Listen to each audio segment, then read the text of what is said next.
the more cases I do, the more patients I see, the more surgeries I do, the further I'm actually getting away from that patient-centered care. Why? Because I work with 2 or 3 physician's assistants. So now they're seeing my post-ops or my pre-ops, right? They're seeing the patients before and after surgery. So that's great, but I don't have as many touch points.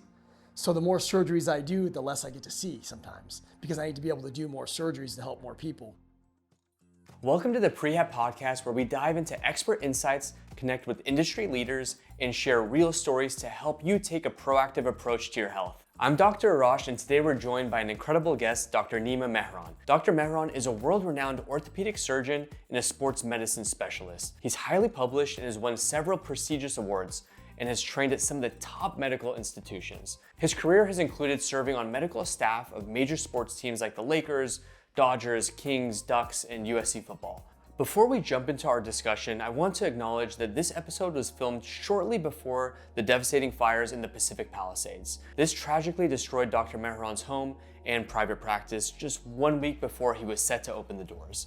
Despite this heartbreaking loss, he remains dedicated to serving the community, and he's currently treating patients at an alternative location in Santa Monica while he's working to rebuild. In today's episode, Dr. Mehran will share his expert insights on all things related to the knee. Whether you're dealing with a knee issue yourself, you're a healthcare professional, or simply curious about the latest advancements in knee surgery, this episode will offer valuable information for you.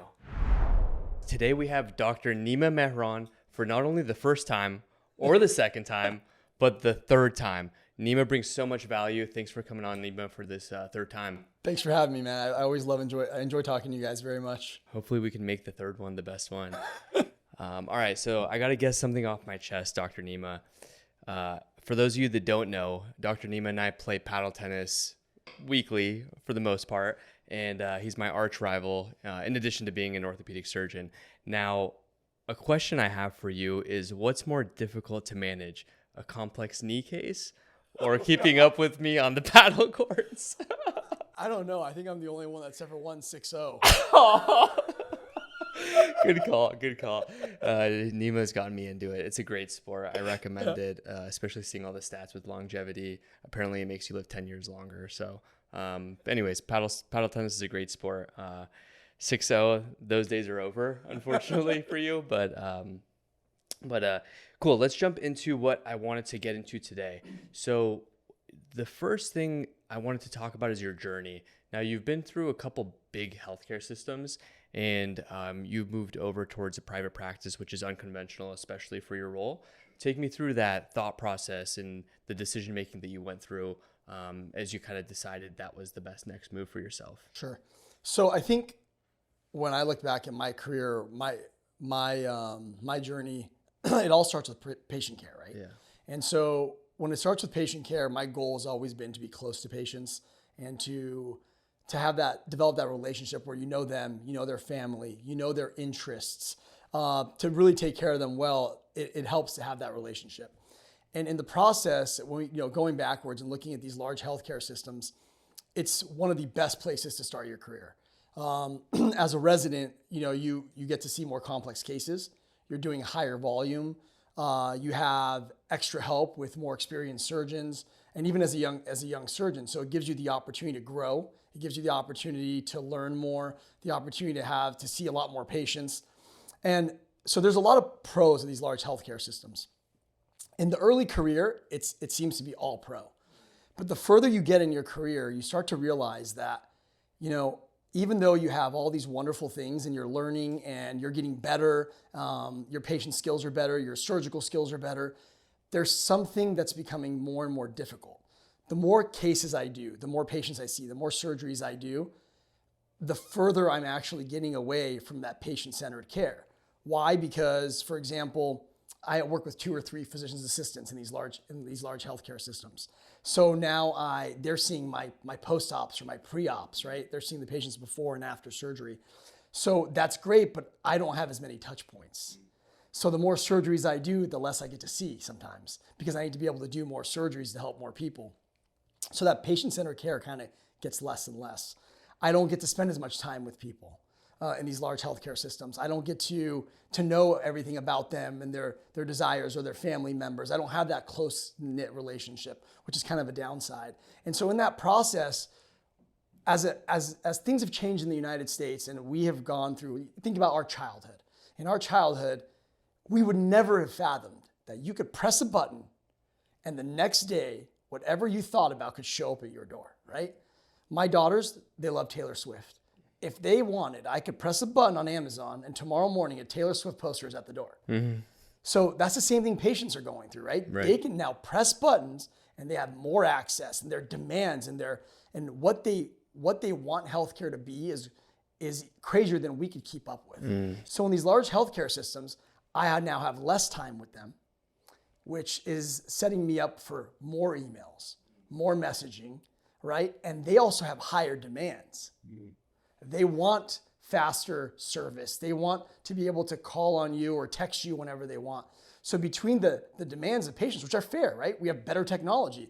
The expectations are higher, but we are doing more non-medical stuff, more emails, more paperwork. So I find that I began to spend less and less time with patients and less time with the thing that got me into medicine, which was patient care. It's the part I've always enjoyed, getting to know you, getting to know your desires, getting to know your goals. And so now I got to that point and I was like, well, I've learned a lot here. I also helped manage a department. So I took care of a lot of other surgeons and helped our practice grow as a group. We had a large department in our department, between surgeons and physicians assistants and medical assistants, 100 people or so. Right. And that's a wonderful thing. But I wasn't able to concentrate on what brought me into medicine. Back to that patient-centered care, back to the relationship, the conversations. And I missed that. And so I was getting further and further away from that. So my thought process was, I want to go back to a little bit less volume, more time with patients, more concentrated care, more care on the things that I enjoy, the surgeries that I'm good at, the patient population that I enjoy taking care of, who are matching my personality.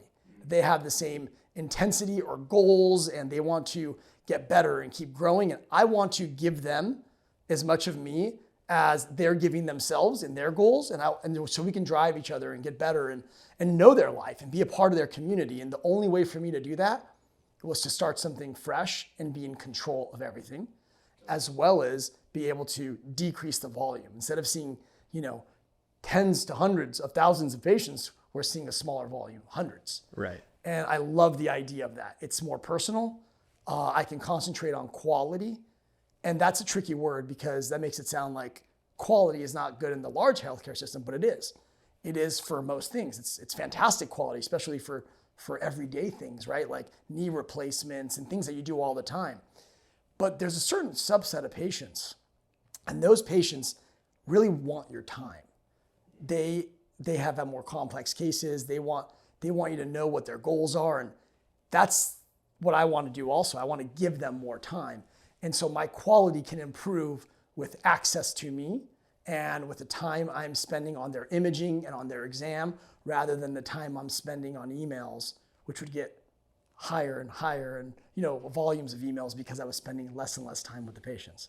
It was a bad cycle for me. And I wanted to go back to what drew me into medicine, was always taking care of patients, not becoming more administrative or.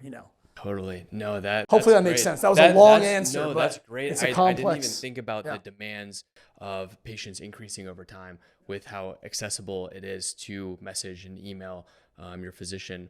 What do you think? And that makes sense for us as well. That's why we created Prehab Physical Therapy, is to go out of network, to make it more accessible and allow for patients to come in without restrictions of their insurance. And that's the same idea that you're talking about there, is you provide the care that you think is best regardless of any restriction. Now, when it comes to the healthcare system as a whole, what do you think could be a solution to help that piece of it? It's a very, very complex question, but I know there are a lot of efforts towards trying different things out. I wanted to see what you think. I think that's the $1 billion question or the $1 trillion question, right? I mean, if someone had an answer to that would be, you'd solve a lot of the world's problems. But I think when we were kids, you go see a physician and the physician was writing notes on a piece of paper about you, but you'd walk in and they knew you, they remembered you, they knew your parents, and they say, hey, Arash, do X, Y, and Z, follow up in 6 weeks. During that 6-week period, you were doing what they told you and you were waiting to follow up. We didn't have this access that we have now, right? Right. So that physician was really concentrating on patients. I think to solve healthcare, we need to have a greater volume of people going into healthcare, right? So we need to have a larger number of physicians, larger number of nurses, physician's assistants, because our patient to practitioner ratio is just way too high. So if we want to truly make a difference, we need to go backwards to go forwards. We need to take 2 steps back to take a step forward, and we need to concentrate more on the quality and the time. And right now, with tech is supposed to create a more efficient world for us, and it does in some ways, but it's also made us spend less time with patients. Yeah. And so I think the only way to solve the healthcare problem is to, one, make medical schools and nursing schools and PA schools and PT schools either free or a very small amount of money, because then by doing so, more and more people are going to be willing to go and take care of people, right? Even if the salaries aren't as high as they used to be. I think with teachers also, healthcare employees, make them governmental employees, right? So if you decide to work for in healthcare, these larger systems, and you have great, benefits because you're a part of the government, and the med school's free, your PA school's free, your PT school's free, more and more people are going to go into it. They have a good salary, good benefits, and they're not worried about this massive loan that they have to pay off. Right. And so we're going to drive up the numbers, decrease that ratio, that patient to healthcare provider ratio, and that'll help us, because right now resources is the biggest problem. Yeah, no, it makes a lot of sense. Actually, last year, there were more PTs that left the profession than actually joined the profession, just to show you how we're moving the opposite way, at least with PT. And it's difficult because you see the trend moving the opposite direction, but the supply and demand analogy that they use makes a lot of sense. I know for us, a lot of what we're trying to do is teach a more proactive approach and minimize the need for people to even go into the healthcare system entirely. Right now, when I last checked, it was like 3% of healthcare dollars are spent on preventative care. Most of it is reactive care, which makes sense, is you need to make sure those issues are solved for first. Sure. But that will hopefully declutter the system a little bit. But no, that's great. That makes a lot of sense. So now transitioning towards your day-to-day, let's focus a bit more on the knee. We got a knee model right there. What are the most common knee cases that you see nowadays? So the obvious, right? The ACL injury in young athletes. I see more ACL injuries and meniscus injuries than anything else. And then of course, knee arthritis, right? That's one of the most common diagnoses in the knee. Those are the 3 most common things I'll deal with on a day-to-day, but then other sports injuries, including multi-ligament knee injuries. I've been dealing a lot more with the meniscus transplant and the cartilage transplant cases. That's one of the benefits of a larger healthcare system, is that you get to, those cases can cost a lot of money and take a lot of resources and take a lot of time. So smaller practices have trouble managing that sometimes, because you have to get very fast and efficient. But over time, if you do that in large healthcare systems, you get fast and efficient enough at these cases, you can be on your own and actually be able to manage those cases well enough and efficient enough to still not cost a center too much money, and be able to perform these cases that can be so heavy in cost. So, but meniscus transplants, cartilage transplants, I love taking care of that kind of stuff, because a lot of those patients are the ones that have hit a road where they're in pain. They don't want their knee to head towards a knee replacement, and they want to conserve that health of their knee. And so we have to do procedures that not as many people do or can do or have the resources to do. And so I love those more challenging cases. meniscus transplant and cartilage transplant. Those are a bit newer, right? We've been doing them for a while. Our technology is just regularly getting better. Yeah. So of those injuries or of those diagnoses, which ones, what percent of those end up needing surgery that you end up seeing in the clinic? Okay, so that's a great question. It's a low percent. Like if I'm seeing, let's say I saw 30 patients, I'm probably booking somewhere between 3 and 6 surgeries. So the majority of the cases I see don't require surgery because most people are seeing me for just pain, right? Weakness. It's not always the surgical needs. A meniscus is the most common thing that I'll see that doesn't always need surgery. In a lot of meniscus cases, so most commonly it's someone who's 50, 60. They have a meniscus tear, but they also have very obvious arthritis. And if I go into their knee, I usually can't repair that meniscus in every case. And in most cases, you're just kind of removing a little bit of it. And so now the knee is being set up for further arthritis. It might help them in the short term, but they have less of a cushion. And if you have less of a cushion, right, less support over time, that arthritis or the narrowing in that joint is going to continue to progress. And so I try really hard in cases like that to manage them non-operatively. Physical therapy, injections, anti-inflammatories, anything you can do to get them stronger, get them more mobile, a little bit of activity modification. I have those patients keep activity logs. Like, what are you doing? How long are you doing? I want them to be as active as possible for as long as possible. So if I can get them to, for example, for us, if we were playing paddle tennis 5 days a week and the person says they have pain after an hour, hour and a half, well, maybe we can play 3 times a week for 45 minutes to an hour. And you can keep that going for a little bit longer.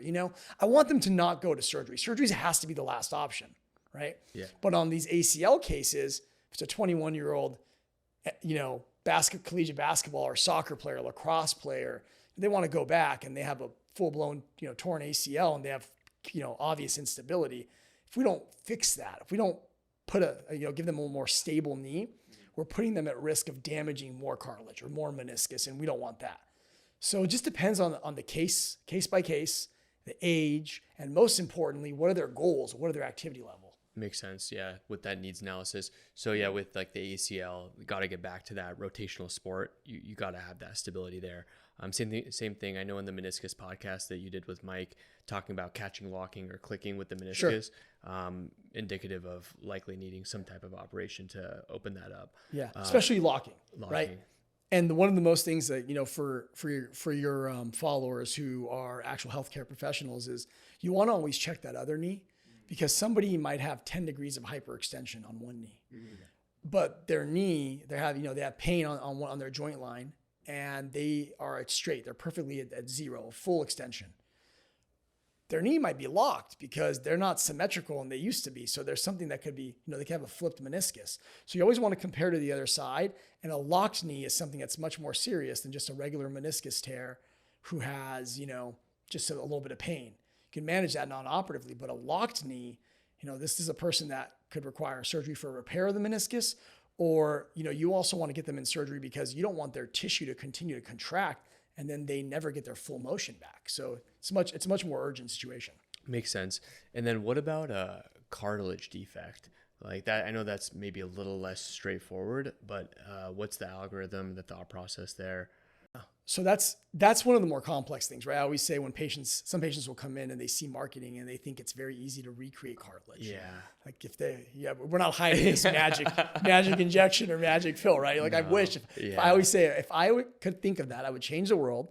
We'd have the fountain of youth and I would be a trillionaire. Yeah. And I win a Nobel Prize, probably twice, right? Like how amazing to change the world like that. Yeah. The problem is with cartilage is it doesn't have blood. It doesn't have nerves, right? So it's hard to heal something without the nutrient blood, right? So if the defect is small and it's localized, imagine driving on a street and you see a little pothole, right? You see a pothole, someone comes in, we can either, there's a microfracture. Microfracture was an older technique we used to use that we don't use anymore. What you do is you poke little holes in the bone underneath the cartilage that's missing, and then it creates a new layer of a different type of cartilage. That's been kind of shown that over time, it doesn't do well.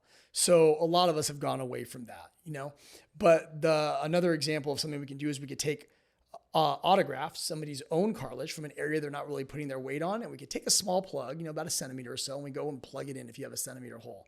And that could really help you because we're taking it from an area where you're not having weight in your knee to an area in the center of your knee where you're putting weight. So that could help someone. Or there is an osteochondral allograft. We take it from somebody who's passed away and then we plug it into your knee. These are all for solitary potholes, like on a street. And there's also something called MACI, right? MACI is when we take your cartilage and we go into a first surgery. We take a little, a Tic Tac size cartilage in an area called the notch where we don't really put weight on it, right? And then we send it to a lab, they grow it, and they form this matrix, and we go back and we put it and we cover the pothole with a little bit of a glue and a cartilage matrix. Okay, that's your own cartilage. So these are the 4 ways we can kind of manage this cartilage, surgically, right? Because obviously you always try physical therapy, anti-inflammatories, injections.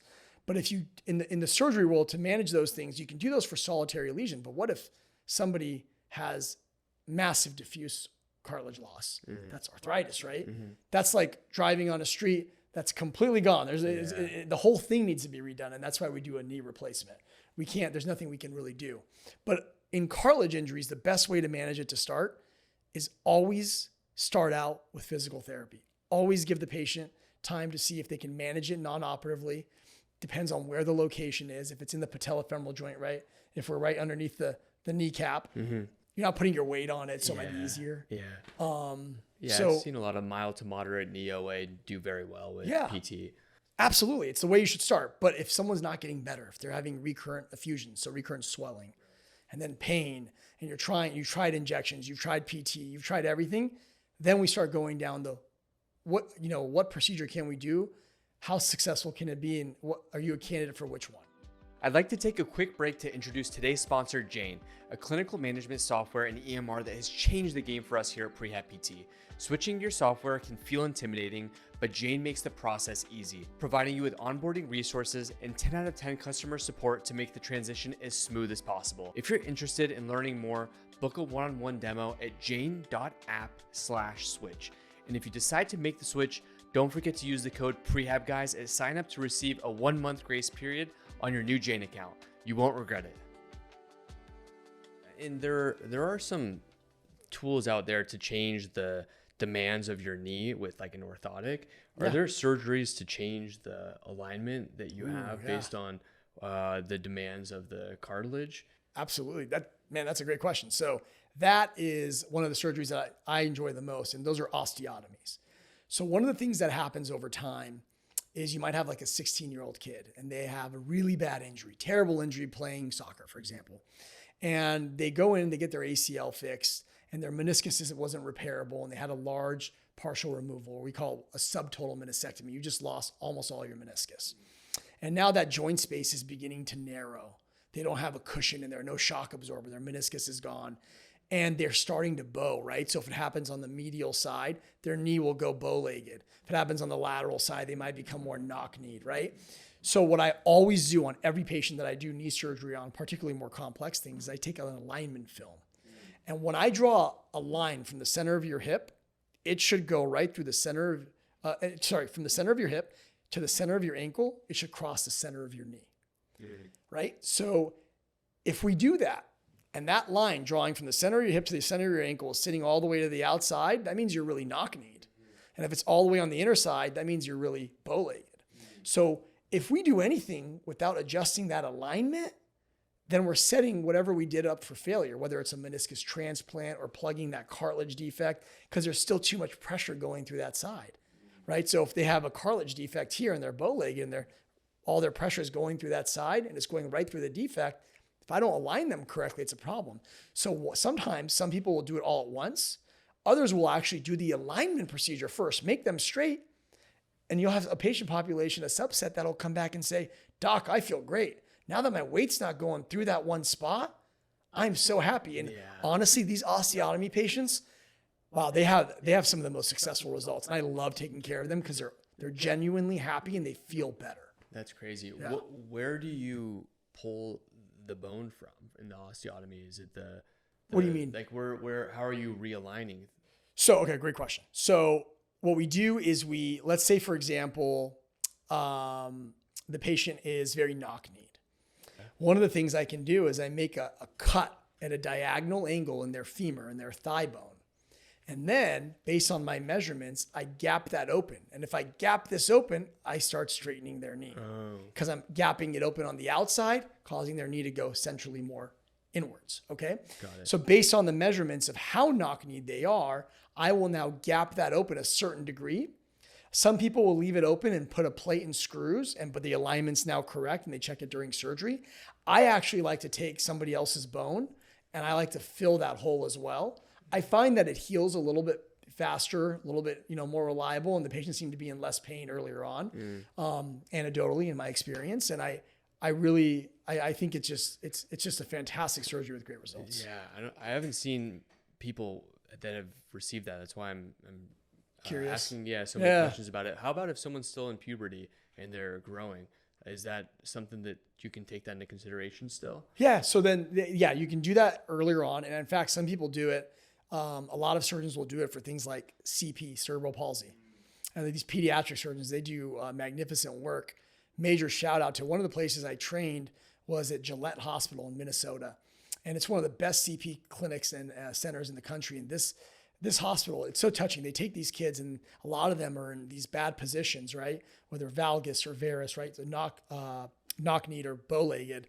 And then a lot of times they have contractures. They can't walk right. So in this population, they do these derotational osteotomies and they rotate them in the right position and they align their bones differently to take pressure off some of these tendons to help them walk, to help them be more, be easier to take care of. And it is unbelievable the results that they have and, the difference that they can make in those kids' lives. Now, if we do it in someone who just has, one valgus knee, so one knock knee, for example, and everything else is normal. Sometimes, depending on where you put the plate, you may have to remove it earlier so you don't affect growth. Sometimes all we do is in a lot of kids, if they're like, for example, growing more, causing their knee to go out this way, we might put a tiny plate around their growth plate to cause growth arrests on the other side to get them to straighten out while they're growing. Right? Those are not surgeries that I do. Those are more the pediatric ones, but they have really, really good results. And so it's important if somebody has one limb that's going outwards or inwards compared to the other to just see someone and have x-rays and have that alignment film. That's crazy. Yeah. You rotate someone like that. Oh yeah. It's amazing. Yeah. What about any new advancements in the field? What are you seeing nowadays that it maybe has been different in the last 5 to 10 years? It's great. So I think the biggest, the parts of the field that we are most curious about and is expanding the fastest is in 2 locations. One, biologics, so different types of injections, right? And then number 2 is like robotic surgery and things like that. So with biologics, we have PRP, right? Platelet-rich plasma. We have stem cells, all these different types of injections, and they have been shown to have some success in certain situations. The problem is right now people are so excited about these things. We're trying to use them kind of everywhere and anywhere, and they're not like this magic wand that you can just make everything better. But that realm is headed towards the biologic realm is headed towards a realm that's very interesting, and we're really curious to where it's going to go. Yeah. And on the robotic side, what's really interesting is we're able to take surgery and make it more predictable, and the results biomechanically, like our cuts, our angles, more reliable. And we're trying to see if that actually is demonstrating any significance in the clinical world, right? Because there are some studies will say, hey, now that we're using a robot on your knee replacement, all the cuts look better. They're more perfect angles. But clinically, in some studies, it actually hasn't shown a difference yet. It might show in more studies in the future. But like the robotics is pretty impressive. And what I'm most curious about is actually not that stuff. My mind keeps thinking about the ability to operate on someone in a remote location. And we're seeing that with some animals and things that they're doing this on in other countries right now. But imagine if I could operate on someone in an underserved community in the middle of a small town in Africa because there's a robot there and a surgeon can be controlling it in the United States or, in a different country. That would be really cool. Like, I think the ability to touch people and help people all around the world who don't have access, by being able to put robots in these places and being controlled by humans elsewhere. That to me is the most fascinating. That's crazy. It seems like, from what I've seen, at least, robotics are more popular with replacements, Yeah, like of course. shoulder, knee, hips. Or is it completely hands off in terms of you managing the robot, or No, they just you basically have the system. The way it works is it sets it up to help you make cuts at the proper angles and positions, because the robot's guiding you, but you're still doing the work. Now, in other fields, and like urology and other fields, you sometimes are guiding a robot, and they're doing precise work. So it just depends on the field. I think robotics and orthopedics is going to just blow up. Over the next decade. It's just, where is it going to go? Yeah. Because I was just thinking about when I got LASIK on my eye, Yeah. it was pretty much all robotics. It seemed like, at least from my perspective. Yeah. And so that's where things can eventually, I would imagine it's just a matter of time. Sure. It's probably more difficult as you're talking about soft tissue related injuries, I would imagine, compared to like a replacement. But then what about going back to biologics then? How often is it where the biologic is done with the surgery at the same time versus doing it separately? Because I know some people have the thought of, let me try to speed up recovery with maybe something like PRP or stem cells. And then there's another thought of the conservative route of just trying this as opposed to surgery, see what benefits I get. And then if that does not work, then go towards surgery. You're asking some great questions, man. Thank you. Also some controversial ones. I want to just know putting me on the spot. Right? I want to know the truth. Okay, so that is a little bit of a controversial topic, and the reason it is because let's use ACL for example. When I drill a hole into your bone, right, and I'm going into your bone marrow because I'm going to pull a new tendon into your bone, there is a form of your own natural bone marrow, stem cells, blood, right? That's being released. Right. We don't have necessarily great data showing that in fact, we have data that shows that it doesn't really make a difference. If I take PRP, right? If I take your blood, I spin it down, and I take all the platelet-rich plasma, which has been shown to have positive effect in certain situations, and I put it into your ACL when I do the surgery, it's been shown that really does not improve anything. In several studies. So there's a school of thought for some people. It's like, oh, hey, I'm doing this surgery. I'm doing a meniscus repair. Let me add some extra stuff in there to help inside bleeding, right? And there's a school of thought of some other people, for example, like with this ACL example I gave, I'm already drilling a hole into your bone and all your own stem cells and blood flow are coming out. So why do I need to get more blood, create more costs, and put it into your knee when there's no difference in the results? So it's a controversial topic where I think this stuff has so much value, this PRP, stem cells, things like that. Particularly, like PRP is actually not when we're doing surgery. It's when we're not doing surgery, right? It's in tendinopathy. When your tendon is diseased and it's not healthy and it's having trouble creating brand new blood flow, right? PRP or stem cells, these kinds of things can be useful in this location because we're trying to incite healing. We're trying to create new blood flow, angiogenesis, right? We're trying to create new blood flow. And by doing so, your tendon, which we don't want to take to surgery and take out bad tendon and cause you to have, a bad result. We want to just incite healing in a non-invasive way. This is the best thing we can do. We can inject tendons with things like that, partial tears. That's where I see more value than ever. I'm already operating. I'm creating bleeding in your body. I'm creating holes in your natural stem cells and then adding to that. So I prefer it in non-operative ways. And so whereas PRP, for example, been shown to be most successful, we've seen success in tennis elbow, tendinopathy, right? We've seen success in rotator cuff tendinitis and partial tears, tendinopathy. We've seen success in knee osteoarthritis in mild cases to moderate cases versus placebo or cortisone. So these are more in degenerative cases. But we don't see a lot of evidence showing us that if I do surgery and I add this, it's better. Makes sense. Yeah. Yeah. Yeah. And in that case, if someone wants it, it seems like it's more of a why not if they're really pushing for it. Yeah. Or if they can afford it and they're like, you're fixing my meniscus. I would love it if you put some PRP or stem cells. There's no evidence that's going to cause harm. It might help. I can afford this. I'd rather have you do it. Yeah. Even if the percentage is small then at that point. Sure. Okay. That makes sense. What about doing like an LET with the, any sort of rotational athlete? I know that's something that seems to have been a bit more popular these days with the ACL. So LET, for those who don't know, is a lateral extra-articular tenodesis. And what that means is everyone can feel their IT band, which is the band that goes from your hip all the way towards your knee.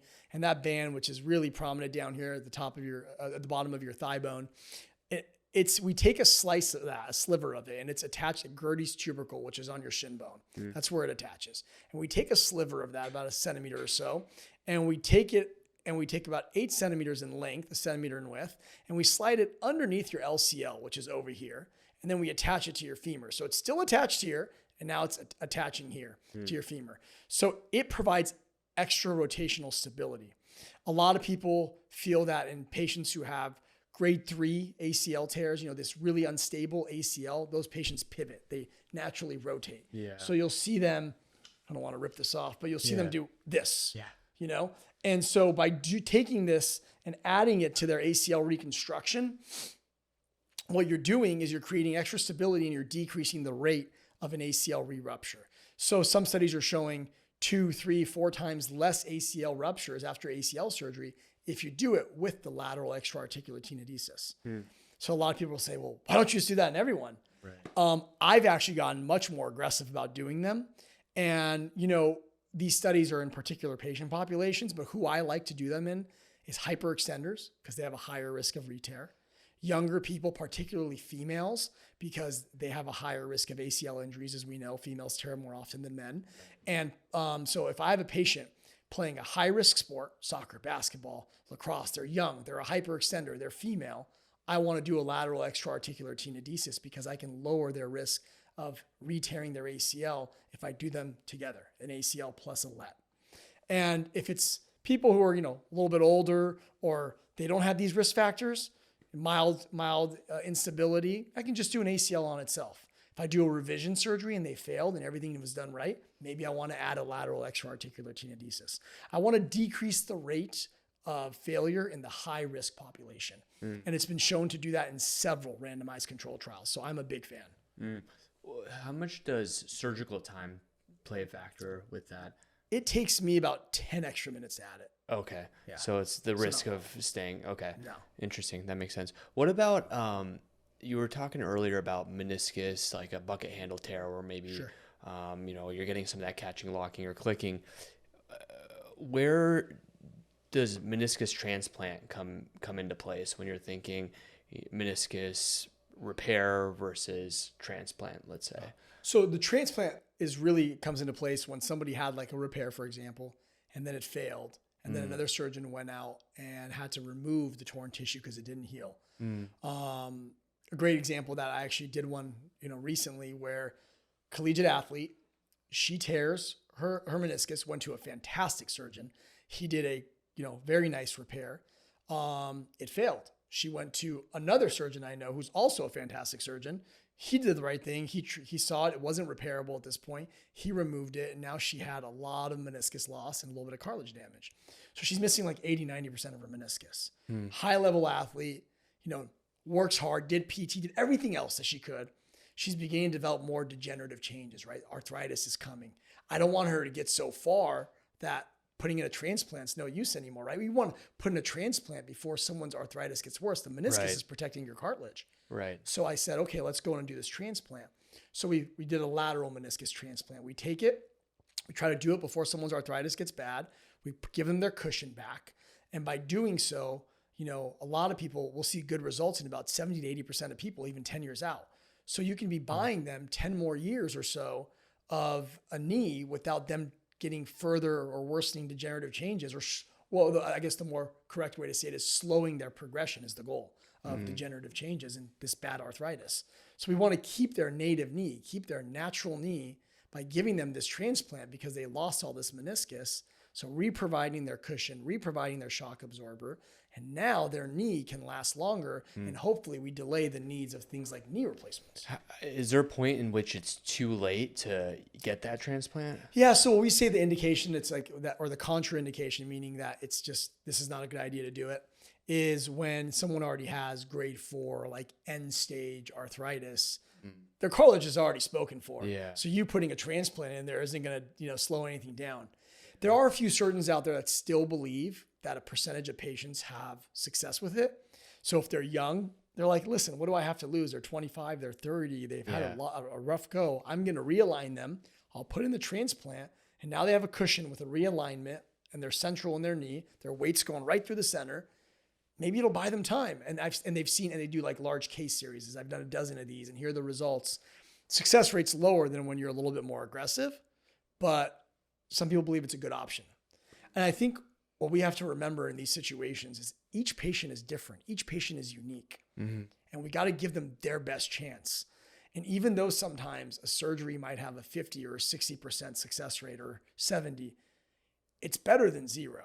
Yeah. And you have to have an honest, communication, open communication with them, and let them know the pros and cons, and let them know the natural history of what will happen if they don't do it, and come to a good decision together. And the only thing you can do is be honest with them. Yeah, that's a great point, because there are plenty of people that even try PT and maybe they may be unsuccessful entirely. Now that surgery may not have 100% outcome based on the evidence, but 50% of success rate is still amazing compared to where they're at if they've had this knee issue for many years, and they've tried the injections, they've tried PT, they've tried they've done all the conservative things, and they've exhausted it.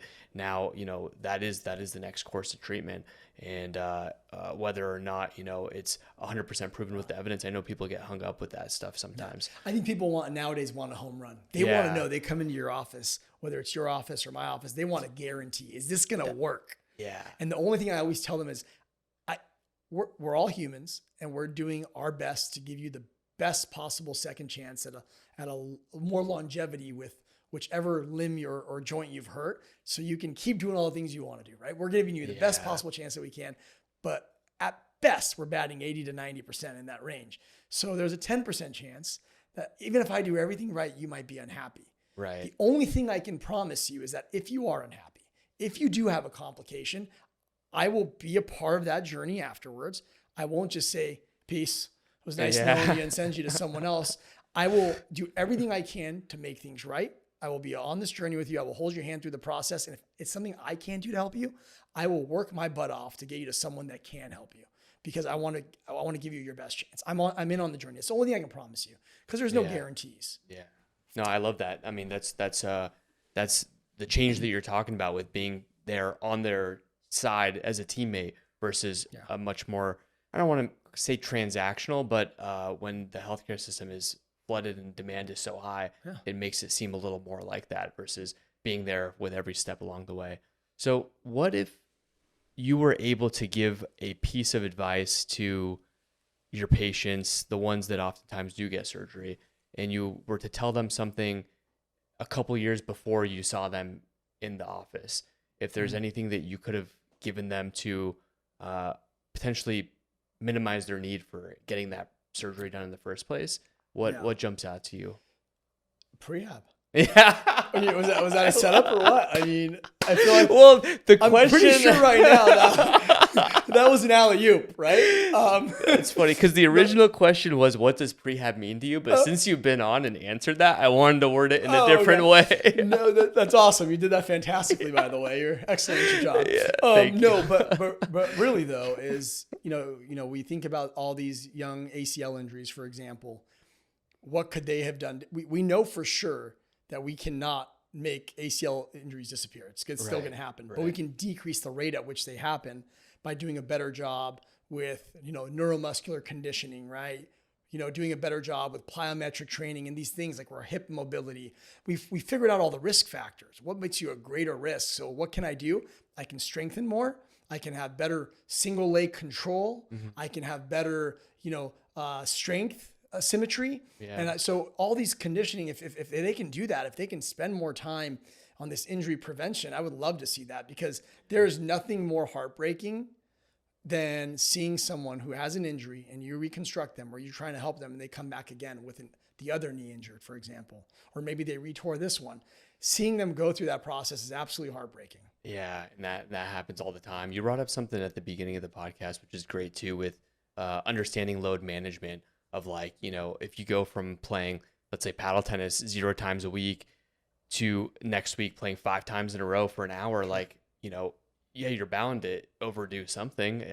You have to understand how to progressively load, and only playing a sport is not the way to train tissue. That's why there's that quote that has become popular where you don't run to get fit, you get fit to run, because you want to strengthen your tissues appropriately so that you can play that sport versus using that sport as your way of getting fit and strong.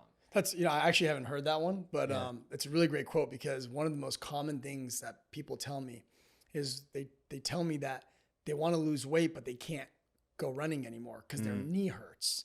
And one of my things to them is, well, first of all, we know dieting is a large part of losing weight, and dieting, you don't want to say that word, healthy eating, right? Healthy eating is a large part of losing weight, and we all struggle with weight, right? It's a normal part of life. But if you eat well, and maybe we can work on cycling or swimming or another activity that we can do to cut a little bit of the weight, right? Then you can go back to running, because now you're not running overweight. A lot of people say, oh, I hear running's bad for your knees. No, run. Actually, runners, there's evidence that shows that they have thicker cartilage, lifelong runners. Yeah. You know, so it's not bad for your knees. Running significantly overweight, though, is way worse for your knees, because your knees seeing 5 to 10 times your body weight. So if you love to run and you feel like right now you're 20 or 30 pounds overweight, let's, you know, work on our healthy eating habits, go back to, you know, different exercises that are a little bit more low impact, cut a few of the pounds, and then go back to running. You should never stop doing what you want to do. Our whole goal, our whole purpose of you being you and doing what you do and me doing what I do is to get everyone back to doing their dreams and their goals, so life is fulfilled. That's a great point. It's like the dose is the poison. And if you talk about running, I recall a study talking about the risk of knee OA is actually high if you do 0 and a lot of running. And so you want to find your sweet spot. I think that it was somewhere between 3 to 15 miles based on a lot of factors with like weight and all that, a week, that is. But I'd have to dig that up. But the point being, you have to do something. It's better than nothing, but finding that sweet spot. I think much more people bias on the side of not doing enough than doing too much. But also preparing your tissues appropriately is a key piece of that. Whatever gets you moving, whatever makes you feel good, you should do it. Exactly. You know? And let pain be your guide. Yeah, right. You know, I remember you and Mike taught me a really valuable point, one of our other podcasts, when you guys told me what you tell your patients about, we were doing a video together, you and Mike and myself, and you said that you always tell patients squat as low as you can. The squat depth is different for different people. You know, someone could have an impingement in their hip and it hurts you to go to 90 or 100, but you do it till 70. You're still gaining strength doing that. So keep doing it, but make your limit 70. And so I think we all should, that's a great lesson. We all should do our best to do anything we want to do and find our range, but still do those activities. Don't just stop doing them. Right. No, that's a great point. And the first question I usually ask people when talking about their past medical history and doing a screen with their exercises is, what exercise excites you the most? Because that's the one that they're more likely to stay consistent with. Yeah. So it's important to see how people are motivated.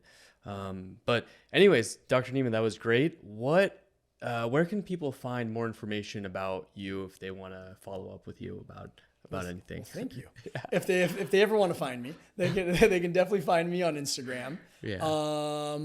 Under my full name, Dr. Nima Mehran. And I'm sure my good friend here will flash it somewhere. Yeah. Probably flashing, like call 1-800. And you can find our practice is actually in the Pacific Palisades now off Sunset and PCH. Nice. And we have a website, M&M Orthopedics.